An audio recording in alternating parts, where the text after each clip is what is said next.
Okay, class 9. Now today we will start work and energy. आज हम work and energy start करेंगे physics का chapter.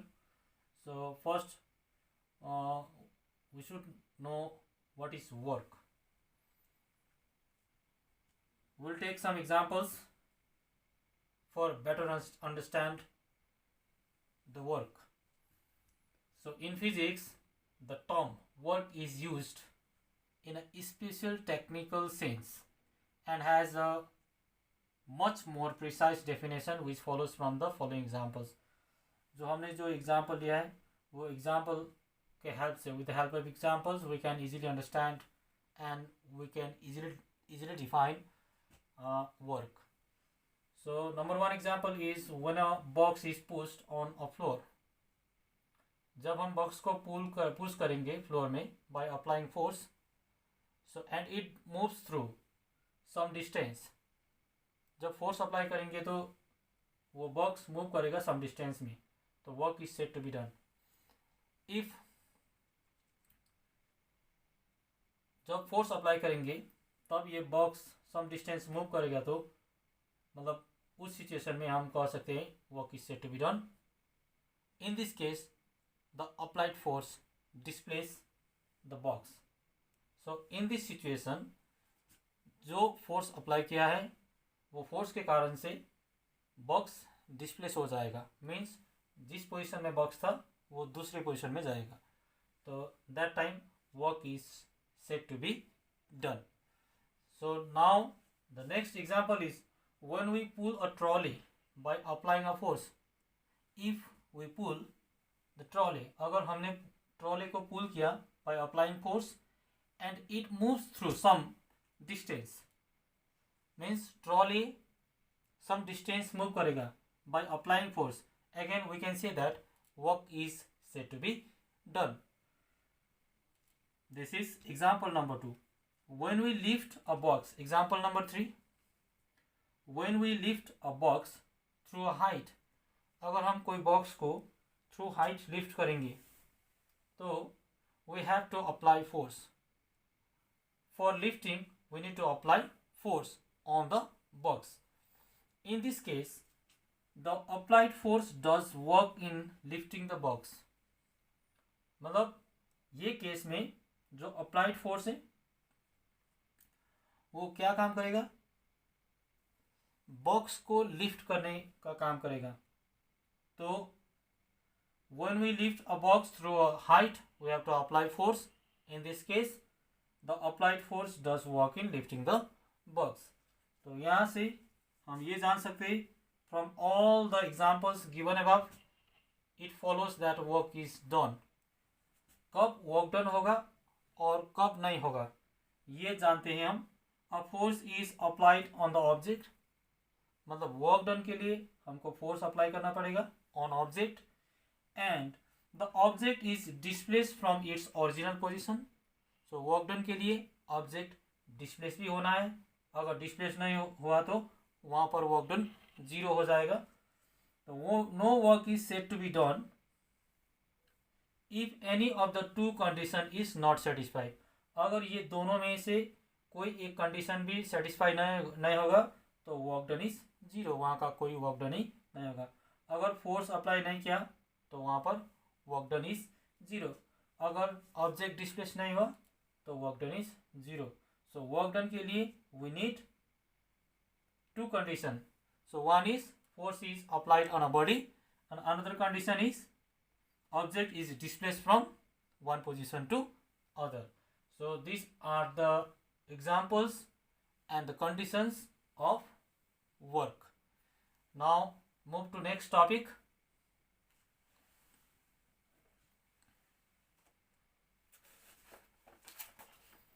Force work done by a constant force. Okay, work done by a constant force. Work done by constant force. The direction of the displacement of an object. The direction of the displacement of an object and the direction of the force can have different relations with each other. मतलब direction of displacement of an object and the direction of the force, मतलब displacement और direction of displacement and direction of force have different relation, ये दोनों का relation different होगा with each other. The direction of the force and the displacement may be, direction of force and the displacement are in same direction, एक ही direction में भी हो सकता है डिस्प्लेसमेंट और direction of force, are in opposite direction, जिस direction में force उसके ऑपोजिट डिरेक्शन में डिस्प्लेसमेंट भी हो सकता है, force and direction of force and direction of displacement perpendicular भी हो सकता है, मतलब एक आपस में 90 degree, there may not be displacement at all, हो सकता है वहाँ पर डिस्प्लेसमेंट ही ना हो। तो पहला केस है force is acting in the direction of displacement, मतलब जिस डायरेक्शन में डिस्प्लेसमेंट हो रहा है उसी डायरेक्शन में फोर्स एक्ट हो रहा है। तो यहाँ पर कंसीडर अ बुक और block, consider a block placed at A point P, यहाँ पर हम एक ब्लॉक कंसीडर कर रहे हैं जो पी पोजीशन में है, and acted upon bye a constant force, यहाँ से हमने फोर्स अप्लाई किया, यहाँ से हमने फोर्स अप्लाई किया। तो block is displace through a distance S, means जिस डायरेक्शन में हम फोर्स अप्लाई कर रहे हैं उसी डायरेक्शन में डिस्प्लेसमेंट हो रहा है, मतलब डिस्प्लेस हो रहा है। तो एस, तो यहाँ से यहाँ तक ये final position of this block, ये फाइनल पोजीशन है ये ब्लॉक का। As to a new position Q, पहले पी में था बाद में ये डिस्प्लेस होके क्यू में गया। तो यहाँ से फोर्स अप्लाई किया, तो जिस डायरेक्शन ऑफ फोर्स, जिस डायरेक्शन में फोर्स है उसी डायरेक्शन में डिस्प्लेसमेंट है। तो उस time the work done by the force is equals to the product of force and displacement. So force is F, capital F, and the displacement is small letter s. In this situation, the force is equals to, no, work done is equals to the force is equals to the product of the force and the displacement. मतलब work done is force into displacement. तो इस case में जिस direction में force है उसी direction में displacement हो रहा है, तो ये work is positive, work done is positive. If the direction are same the work done is positive, direction of force and the direction of displacement are same means work done is positive. जिस direction में force है उसी direction में मतलब object displace हो रहा है तो वहाँ पर वर्क डन पॉजिटिव होगा। नेक्स्ट केस नंबर टू में force is acting in a direction opposite to the displacement, मतलब जिस डायरेक्शन में हम फोर्स अप्लाई कर रहे हैं उसके ऑपोजिट डायरेक्शन में डिस्प्लेसमेंट हो रहा है, तो उस time work done is negative. In case the force F is acting opposite to the displacement S of the body in motion, the work done is negative. In that case work done क्या होगा, negative होगा। मतलब force यहाँ से apply कर रहे हैं तो ये ऑब्जेक्ट भी इसी डायरेक्शन, मतलब फोर्स का डायरेक्शन जो एक्सटर्नल फोर्स है इस डायरेक्शन में है, तो ये ऑब्जेक्ट अपोजिट डायरेक्शन में डिस्प्लेस हो रहा है, तो work done is negative. W equals to minus force into displacement. तो क्यों ये अपोजिट डायरेक्शन में डिस्प्लेस हो रहा है, व्हाट इज द रीजन, तो ये हमको देखना है।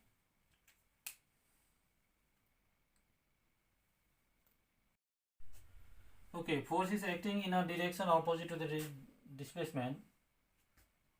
जिस डायरेक्शन में फोर्स अप्लाई किया उसके ऑपोजिट डायरेक्शन में यदि डिस्प्लेसमेंट हो रहा है तो फोर्स नेगेटिव हो जाएगा, वर्क डन नेगेटिव हो जाएगा। तो वर्क डन नेगेटिव होगा किस कारण से, so what is the reason, this happens when the object is moving in one direction while the force is acting in the opposite direction। अगर ऑब्जेक्ट मूव हो रहा है एक डायरेक्शन में तो direction of force is in opposite direction, that is the force is retarding the motion. मतलब जो force में क्या होगा, रिटार्डिंग मोशन होगा। जिस डायरेक्शन में फोर्स अप्लाई कर रहे हैं तो उसके ऑपोजिट डायरेक्शन में डिस्प्लेसमेंट हो रहा है, तो वो किसके कारण से होगा, friction. So typical example is the work done by the frictional force, मतलब वो सिचुएशन में, दैट सिचुएशन में work done by the frictional force होगा, वहाँ पर फ्रिक्शनल फोर्स के कारण से वर्क डन होगा।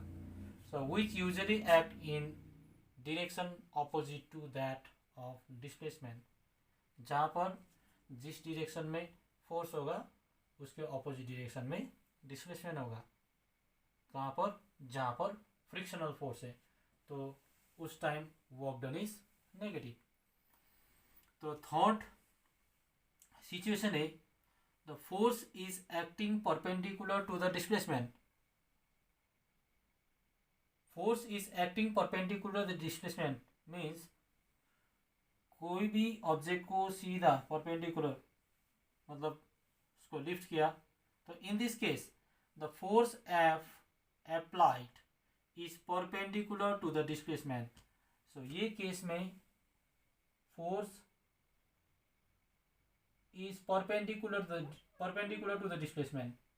अगर डिस्प्लेसमेंट यहाँ इधर हो रहा है तो ये परपेंडिकुलर है, इधर फोर्स अप्लाई कर रहे हैं, तो ये डिस्प्लेसमेंट है, ये फोर्स है।